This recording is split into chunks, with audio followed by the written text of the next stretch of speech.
जुलूस आ रहा है वहां से। अब इतनी बड़ी तादाद में जो लोग आ रहे हैं, मैं उनको मेरी बात नहीं कह पाऊंगा, इसलिए जो अभी पहुंचे नहीं हैं, मैं उनकी भी पहले से क्षमा मांगता हूं, क्योंकि आगे के कार्यक्रम में जाने के लिए मैं अपनी बात करके चला जाऊंगा। तो आप कृपा करके मुझे क्षमा कीजिए।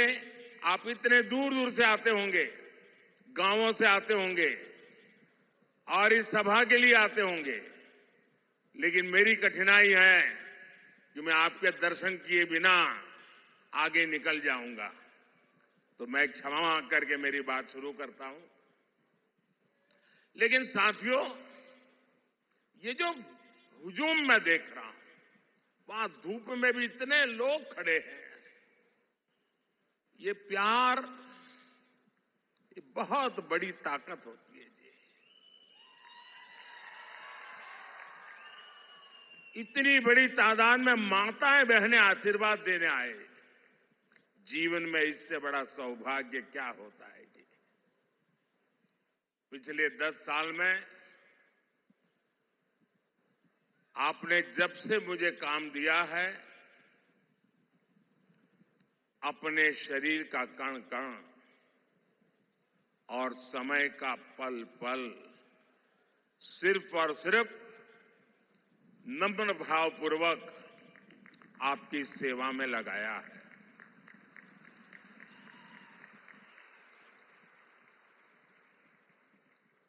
आज देश के लोग,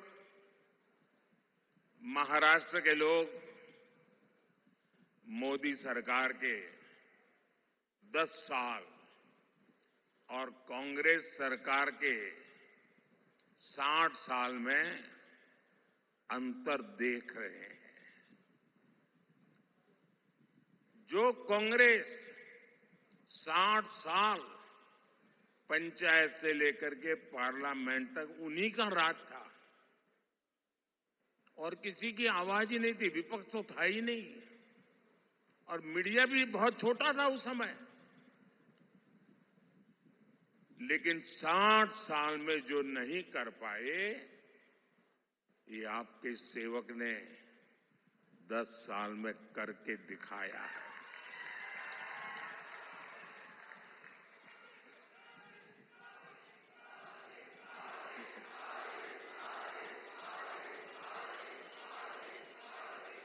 पिछले 60 साल में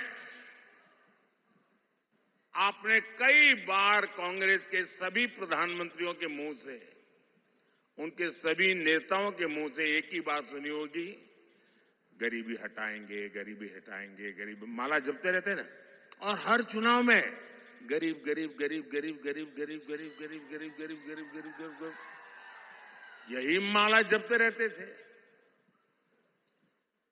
उससे आगे कुछ नहीं करते थे। आपके आशीर्वाद से, आपके सहयोग से, और आपने मुझे जो कुछ भी शिक्षा दीक्षा दी है, उसके कारण 10 साल में इस देश के 25 करोड़ लोगों को गरीबी से बाहर निकालने में हमें सफलता मिली है। भाइयों बहनों, आप मुझे बताइए, कोई अगर गरीबी से मुक्त होता है तो आपको अच्छा लगता है कि नहीं लगता है? कोई गरीब का भला हो तो आपको अच्छा लगता है कि नहीं लगता है? जरा माताएं बहनें बताएं, अच्छा लगता है कि नहीं लगता है? अच्छा लगता है। अगर किसी को गरीबी से बाहर निकालते हैं तो हमें पुण्य मिलता है कि नहीं मिलता है? पुण्य मिलता है कि नहीं मिलता है? ये 25 करोड़ लोग गरीबी से बाहर निकले तो इसका पुण्य किसको मिलेगा? इसका पुण्य किसको मिलेगा? इसका पुण्य किसको मिलेगा?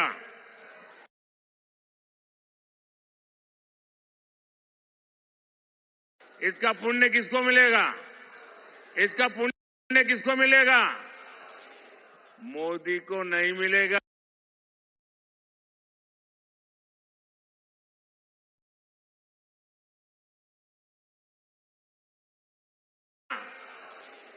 मोदी को नहीं मिलेगा।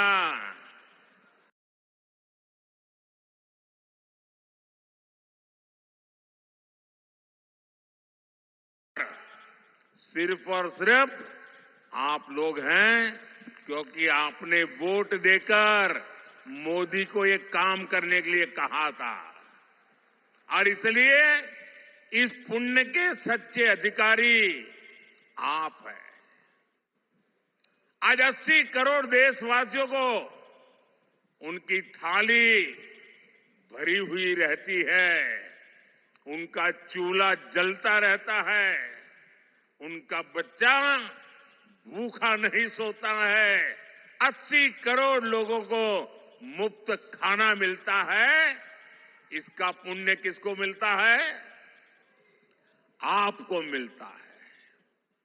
आपने मोदी को वोट देकर के ये पुण्य कार्य करने के लिए भेजा है। साथियों, जब देश में मजबूत सरकार होती है तो उसका ध्यान वर्तमान के साथ ही भविष्य की योजनाओं पर भी होता है। यही सोचकर आज भाजपा सरकार रेल, रोड, एयरपोर्ट पर अभूतपूर्व खर्च कर रही है। जितना कांग्रेस सरकार ने अपने 10 साल में खर्च किया, उतना आज हम 1 साल में खर्च कर रहे हैं।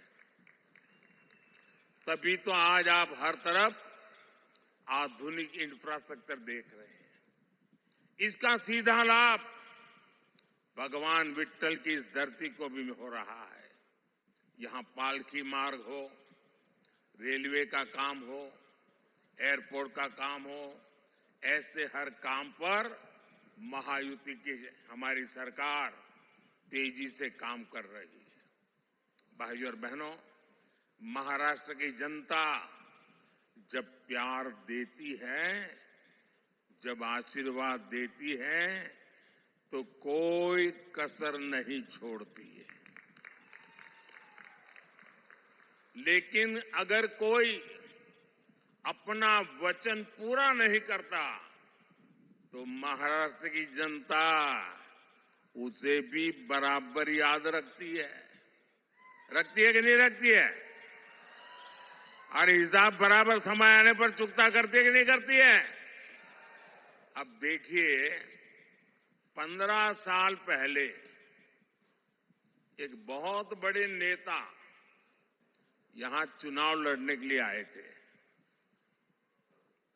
कहते हैं कि तब उन्होंने डूबते सूरज की शपथ लेकर कहा था कि यहां सूखे से प्रभावित क्षेत्रों तक पानी पहुंचाएंगे।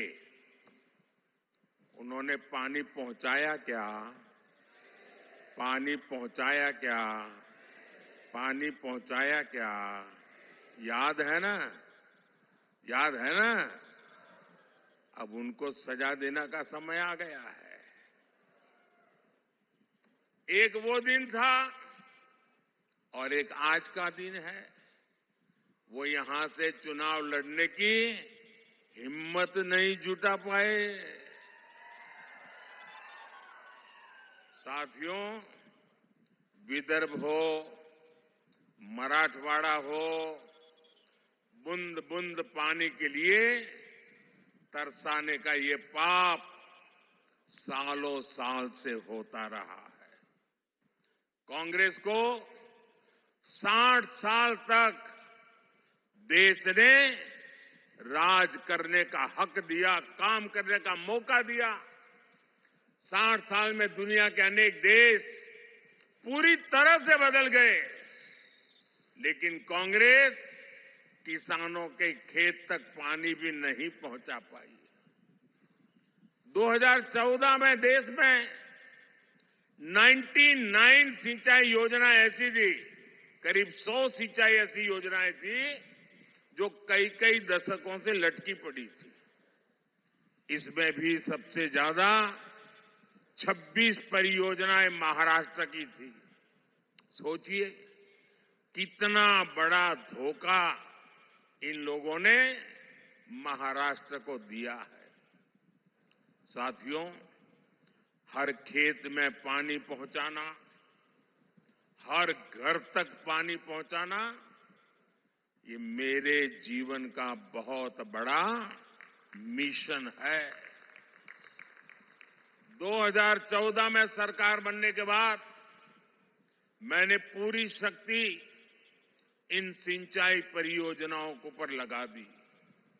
आज कांग्रेस की लटकाई वो करीब 100 सिंचाई परियोजनाओं से 63 परियोजनाएं पूरी हो चुकी है।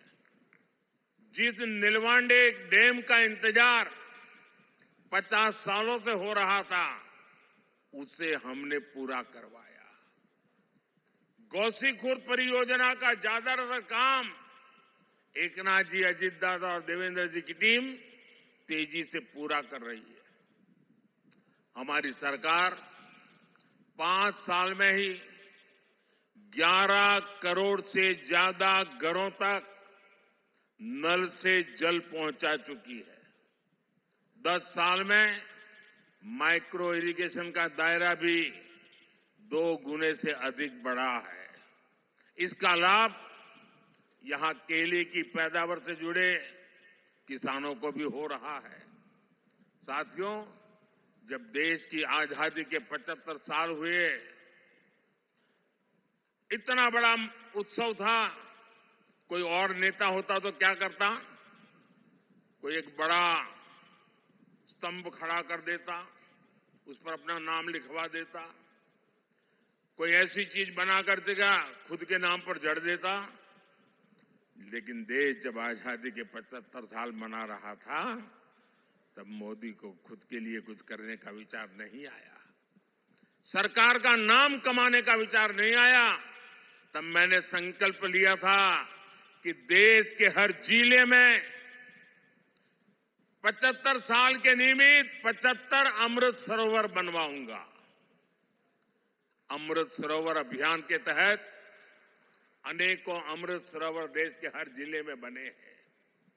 ये अमृत सरोवर मेरे दिमाग में मेरा किसान था, मेरे दिमाग में खेत था, मेरे दिमाग में सूखे खेतों को पानी पहुंचाने का एक संकल्प था।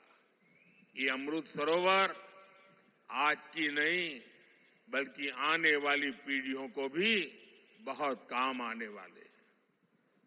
साथियों, ये हमारा महाराष्ट्र तो सहकारिता की धरती है। यहां के हमारे शुगर कोऑपरेटिव की किसानों को सशक्त करने में बहुत बड़ी भूमिका रही है। मोदी देश की पूरी ग्रामीण अर्थव्यवस्था में सहकारिता के दायरे को बढ़ाने के लिए प्रतिबद्ध है। इसलिए 2019 में जब आपने फिर पूर्ण बहुमत की सरकार बनाई, तो हमने पहली बार देश में सहकारिता के लिए अलग मंत्रालय बनाया, अलग मिनिस्ट्री बनाई। हमने देश भर में 10,000 किसान उत्पादक संघ एफपीओज बनाने का अभियान शुरू किया, जिसमें से 8,000 बन भी चुके हैं। यहां महाराष्ट्र में एफपीओ शानदार काम कर रहे हैं।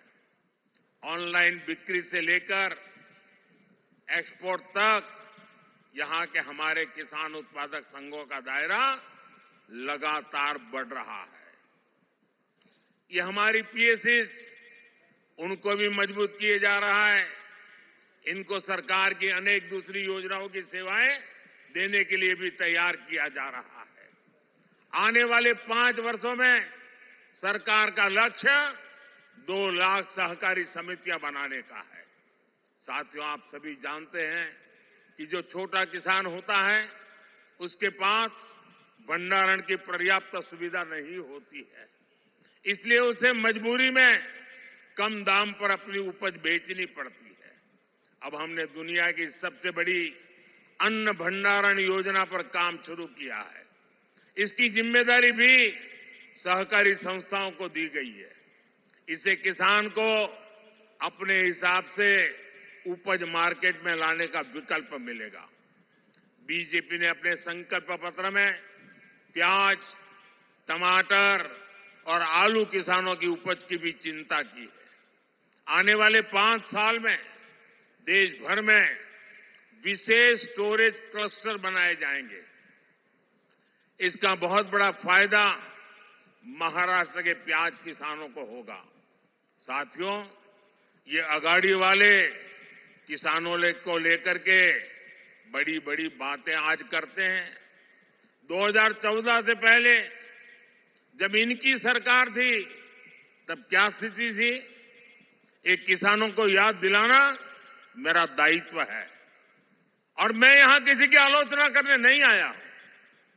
मैं देश की जनता को, महाराष्ट्र की जनता को, मेरे देश के किसानों को सच्चाई से अवगत कराना चाहता हूं।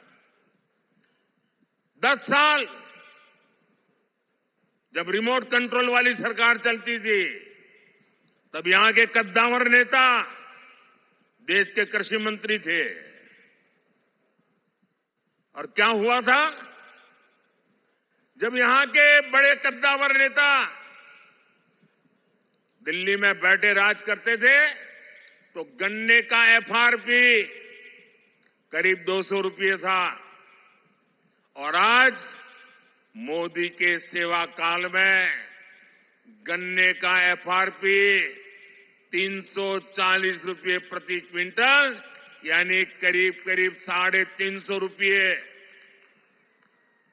जब ये कद्दावर नेता वहां कृषि मंत्रित्व के नाते बैठे थे तब गन्ना किसान अपने एरियर के लिए शुगर कमीशन के ऑफिस का चक्कर लगाते थे। आज ऐसी स्थिति नहीं है। आज देश में करीब करीब 100% एरियर पेमेंट होता है। 2014 में गन्ने का एरियर पेमेंट 57,000 करोड़ रुपए का था और इस साल 1,14,000 करोड़ रुपए की पेमेंट हुई है। इसमें 32,000 करोड़ रुपए महाराष्ट्र के किसानों को मिले हैं। साथियों, इनकम टैक्स को लेकर हमारी शुगर मिल्स 90 के दशक से परेशान थी और ये कद्दावर नेता दिल्ली में बैठे थे। मैं उनको बार बार समझाता था कि भाई, आपके महाराष्ट्र में भी ये कोऑपरेटिव मिलें हैं शुगर की, गुजरात में भी है, परेशानी हो रही है। मैं गुजरात का मुख्यमंत्री था, चिट्ठियां लिख रखता था, मिलकर के बताता था। लेकिन 2014 से पहले ये कद्दावर नेता का डिपार्टमेंट होने के बावजूद भी शुगर मिल्स की इनकम टैक्स की समस्या का समाधान नहीं किया। जब मोदी को सेवा करने का मौका मिला, एनडीए की सरकार बनी, तो हमने उसका समाधान कर दिया। हमने कोऑपरेटिव शुगर मिलों को 10,000 करोड़ रुपए की राहत दी, यानी पुरानी इनकम टैक्स डिमांड माफ की, कानूनी मामलों का समाधान भी किया। इसका फायदा हमारे गन्ना किसानों को हुआ। मार्च 2023 से शुगर मिलों को हमने 10,000 करोड़ रुपए का विशेष लोन का प्रावधान भी किया है, ताकि शुगर मिल हर प्रकार का काम तेजी से कर सके, किसानों की पेमेंट न रुके। जब यहां के कद्दावर नेता दिल्ली की सरकार में थे, तब सरकार ने देश के किसानों से सिर्फ 7.5 लाख रुपए की खरीद की थी, 7.5 लाख करोड़ की। आज 10 साल में 20 लाख करोड़ रुपए की खरीदी हमने करके दिखाई है। कहां 7.5 लाख करोड़ और कहां 20 लाख करोड़। महाराष्ट्र के दलहन तिलहन किसानों से 16,000 करोड़ रुपए की खरीद हमारी सरकार ने की है। साथियों, पहले दिल्ली से किसान के नाम पर थोड़ा भी पैसा निकलता था तो यहां कांग्रेस का पंजा उसे लूट लेता था। लेकिन अब दिल्ली में आपका ये बेटा बैठा है। अब दिल्ली से आपके हक की निकली पाई पाई आपके खाते में पहुंचती है। पीएम किसान सम्मान निधि के तहत 3 लाख करोड़ रुपए किसानों के खाते में जमा हुए हैं। इसमें से महाराष्ट्र के किसानों को भी हजारों करोड़ रुपए मिले हैं। साथियों, बीते दशकों में किसानों ने अन्न की पैदावार में भारत को आत्मनिर्भर बनाया है। अब हमारा संकल्प है विकसित भारत में अन्नदाता विकसित भारत की ऊर्जा बने, अन्नदाता ऊर्जा दाता बने। 10 साल पहले देश में सिर्फ 40 करोड़ लीटर इथेनॉल उत्पादन होता था। अब देश में 500 करोड़ लीटर उससे भी ज्यादा इथेनॉल का उत्पादन होता है।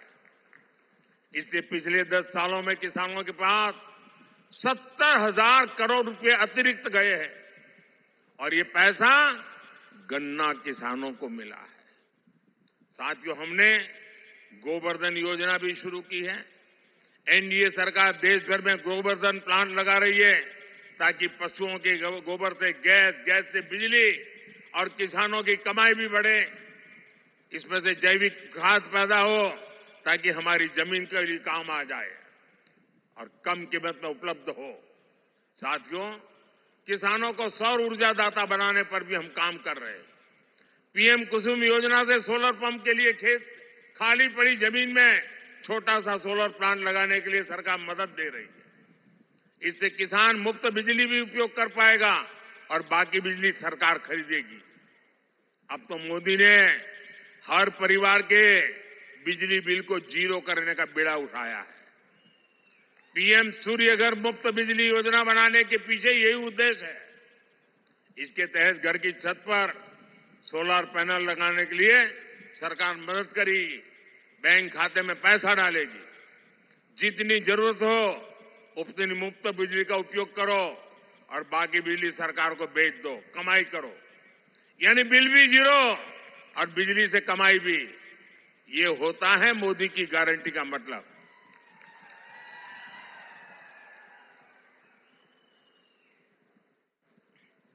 भाइयों बहनों, विकसित भारत बनाने में देश की नारी शक्ति की बहुत बड़ी भूमिका है।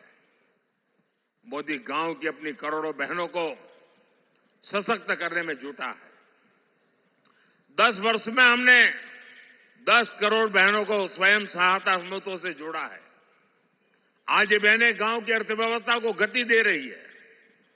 हमारे प्रयासों से कुछ समय के भीतर 1 करोड़ बहनें लखपति दीदी बनी है। आंकड़ा बहुत बड़ा है। 1 करोड़ बहनें मेहनत करके, कमाई करके लखपति दीदी बनी है। और अब मोदी ने गारंटी दी है कि मैं 3 करोड़ बहनों को लखपति दीदी बनाऊंगा। और तभी तो हिंदुस्तान कोने कोने से हर मां, हर बहन, हर बेटी एक ही बात कह रही है, फिर एक बार, फिर एक बार, फिर एक बार। भाइयों और बहनों, भाजपा के इन प्रयासों के बीच आपको कांग्रेस की एक्सरे मशीन के सावधान रहना है। कांग्रेस के नेता, कांग्रेस के साझादे गली गली में घूम करके कह रहे हैं कि उनको मौका मिलेगा तो वो आपका एक्सरे निकालेंगे।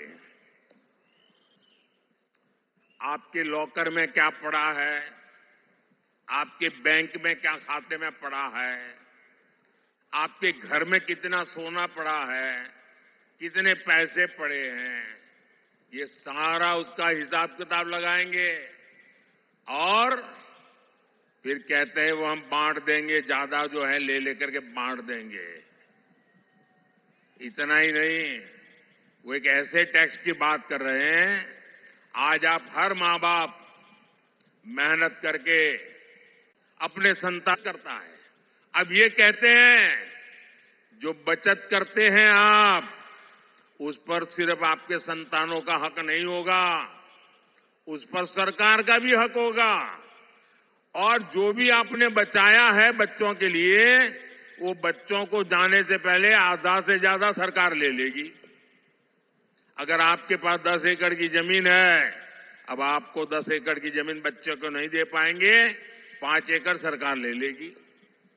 आपने गांव में घर है, शहर में घर बनाया है, तो घर गया समझ लीजिए।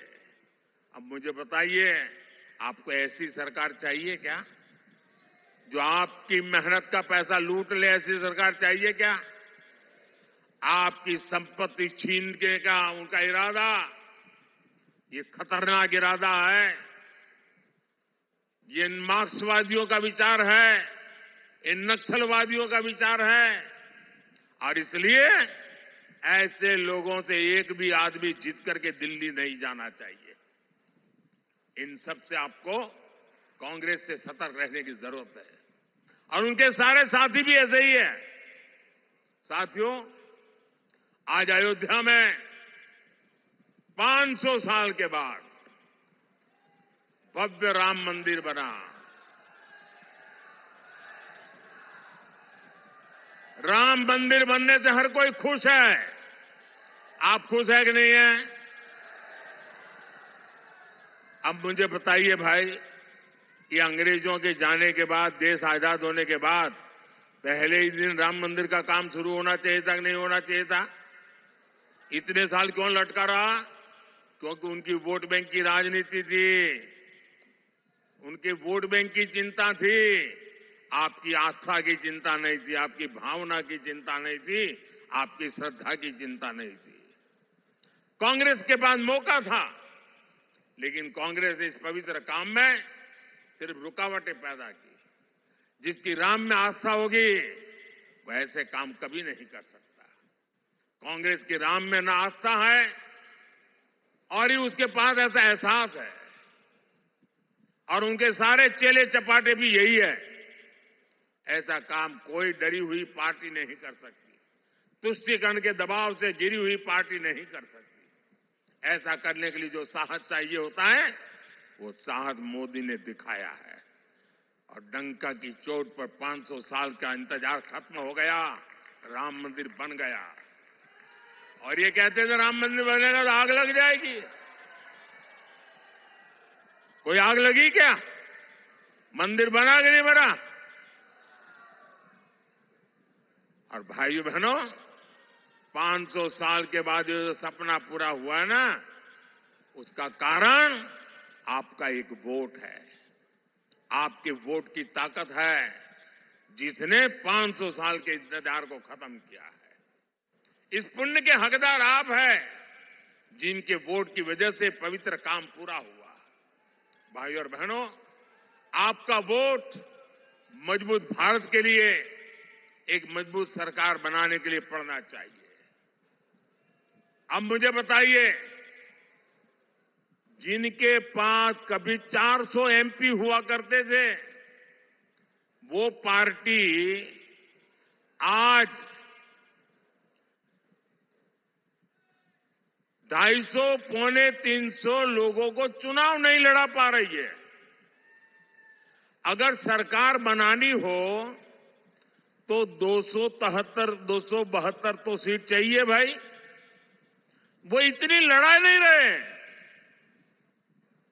तो सरकार बनेगी कैसे? जीतेगी कैसे?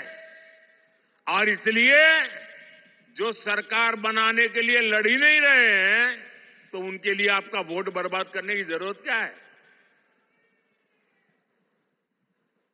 और इसलिए मैं आपसे आग्रह कर रहा हूं कि आप वोट दे करके सरकार को मजबूत बनाइए। और आप जब वोट देंगे ना, वो वोट सीधा सीधा मोदी के खाते में जाने वाला है।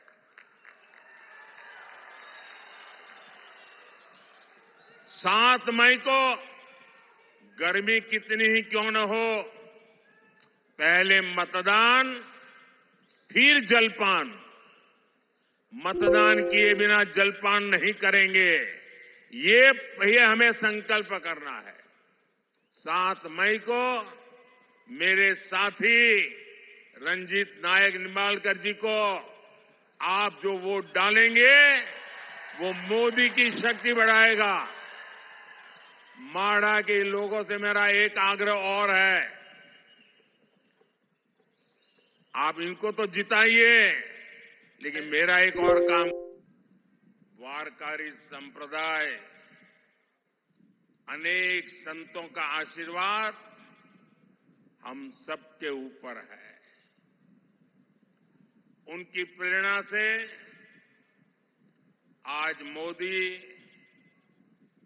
विकसित भारत के लिए आपसे आशीर्वाद मांगने आया है। सबसे पहले तो मैं क्षमा मांगता हूं, क्षमा इस बात की कि हमारे देश के पॉलिटिशियनों ने ऐसी आदत डाली है कि सभा अगर 11 बजे घोषित होती है तो नेता 1 बजे आता है,